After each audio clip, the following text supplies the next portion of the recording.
Ladies and gentlemen, I'm Willie Vaden. I run for 27th District of the United States Congress. I'm the senior candidate, not only in age, but also in trial run against Solomon Ortiz.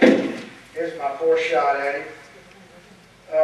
Someone once said, he said, well, you lost 3 times. And I said, no, I won every time. I met a bunch of great people. First time around, I got 26% using no one's money. Second time, I got 32% using nobody's money. Next time, I got nearly 40% using nobody's money. So if y'all want to give me a bunch, I can really pop up on you this time.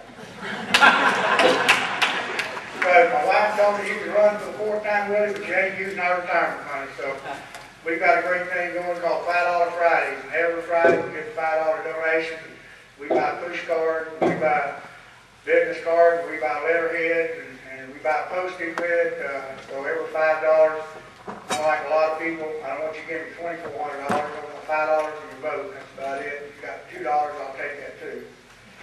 Let me talk a little bit about immigration reform. That's the hot topic. The Democrats believe they have a strong point.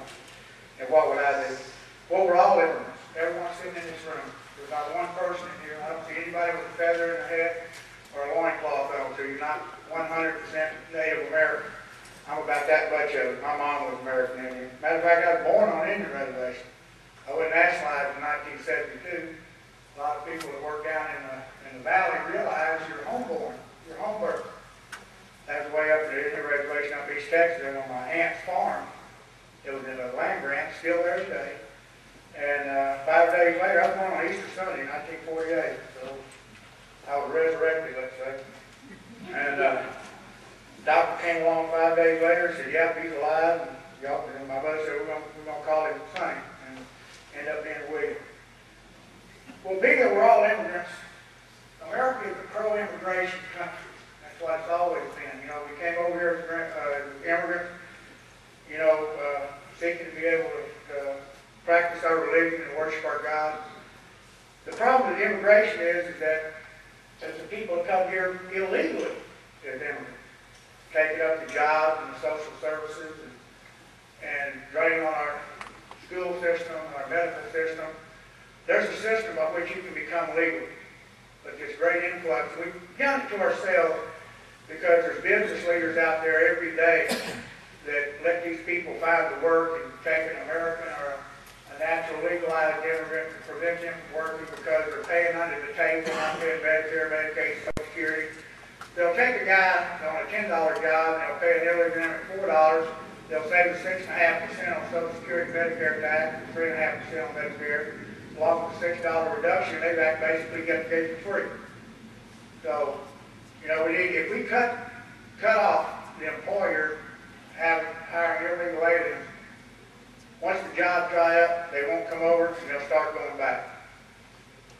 So, the bottom line is, if they can't find the work, they're not going to come. And if we cut the social program for an illegal alien, is no longer given the same rights as a legal citizen in the United States, then they'll start to go home.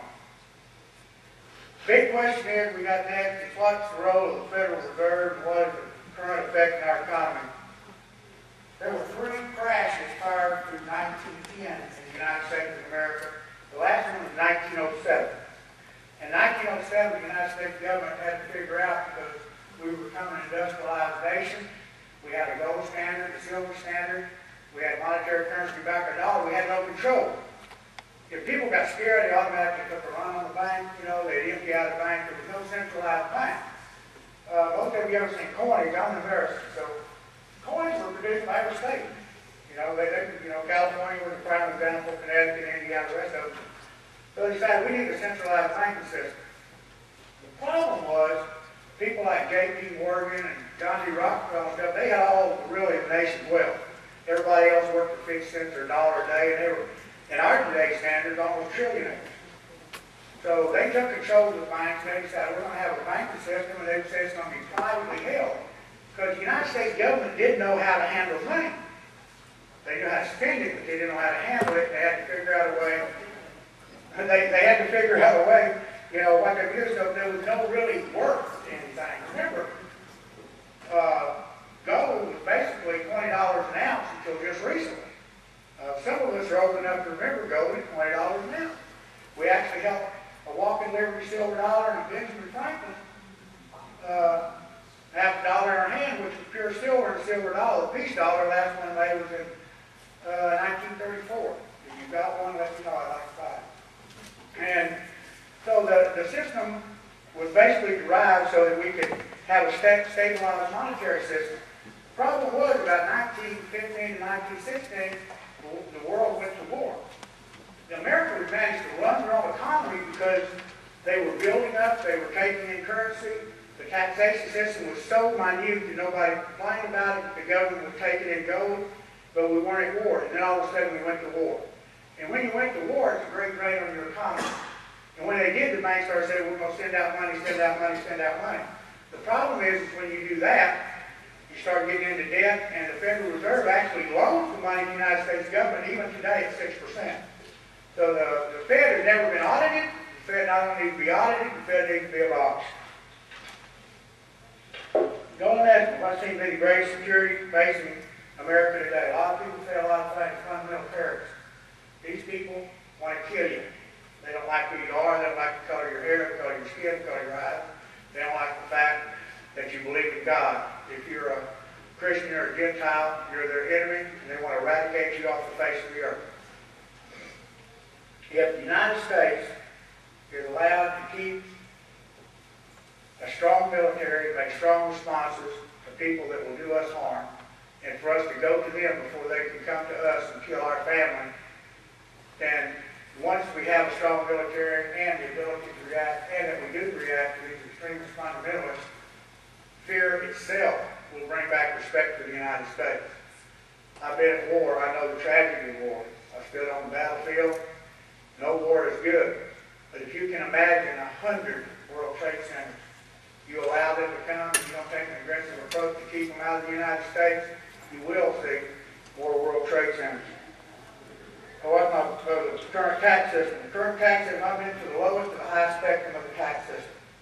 I started working at 7 years old.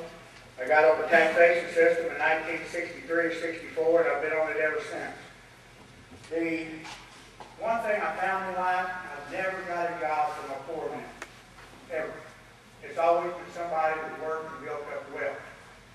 When the United States government decides they want to take the wealth from the people that work and earn it, there will be no jobs. They'll take their money and they'll move it somewhere else. The Hunts and the Kennedys are prime examples. 75 to 80% of their money is in the Marshall Islands because they take it out. And further, if the taxation stays the way it is, then they buy municipal tax-free bonds. Remember, if you make $75 million a year in the United States of America, you don't pay tax. So if you tax, working, regular people out of business, the job will leave with them. And the final question these folks gave us was, what is the role of the federal government and private business? Absolutely none. The United States government has no business messing with businesses. The free market system will take care of a business. No business is too big to fail. My business wasn't too big to fail. The car companies weren't too big to fail. Continental Airlines wasn't too big to fail. If these folks will allow contracts that overtake their system and where they can't make a profitability, then they need to fail. But as long as unions and other such as that of the government puts regulations onto a company and they build up such a huge debt that it's no longer viable, let them fail. I failed several times, but I got back up and the government never gave me a dime. Ladies and gentlemen, that's all their questions, and I'll take anything you got.